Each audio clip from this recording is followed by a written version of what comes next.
They once scared an entire army without raising a single weapon. No guns, no spears, just mud. High in the misty mountains of Papua New Guinea live the Asaro Mudmen, a people who turned fear itself into their greatest strength. Long ago, their village was attacked. Outnumbered and unarmed, the Asaro fled into the river that bears their name, hiding beneath its muddy waters until night fell. When the enemy returned the next morning, they rose from the river, their bodies coated in thick, gray clay. The attackers didn't see men, they saw ghosts. Terrified, they dropped their weapons and ran. That was the moment the Asaro discovered something unforgettable, that sometimes the mind is the most powerful weapon of all. Today, that legend still lives. When the Asaro perform, they cover their skin in the same pale clay and wear enormous masks molded from river mud, haunting faces with wide mouths, bulging eyes, and tusks carved from bamboo.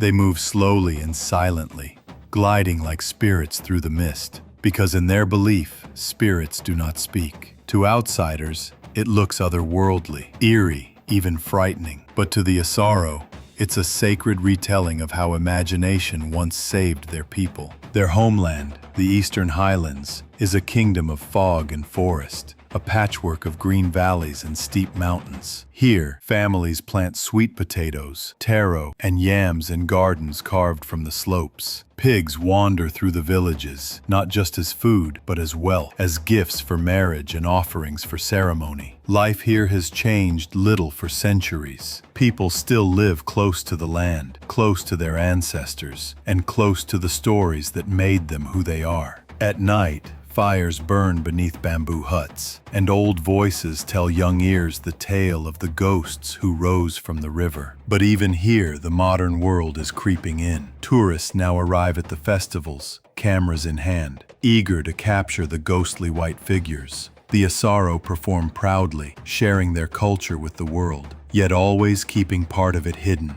because some truths are not meant to be sold. Those masks, they aren't costumes. They're sacred art. The clay used to make them comes only from certain rivers believed to hold ancestral spirits, and it is never worn in battle. The Asaro say that to wear the sacred clay in violence would bring misfortune. The mud is only for peace, remembrance, and connection, never for war. Each mask is shaped by hand without molds, dried carefully in the sun, then decorated with feathers, shells, and sometimes the teeth of pigs. When a dancer pulls one over his head, he isn't pretending to be a ghost. He becomes one, just for a few minutes, to remind his people where they came from. Beneath the clay, the Asaro are farmers, parents, and elders who laugh easily. They build their homes from bamboo, sleep beside the fire, and live by the rhythm of rain and earth. One elder once said, "The mud remembers what the people forget." Maybe that's why this tradition still survives, because the Asaro have never stopped listening to what the mud remembers. Every year at the Goroka show,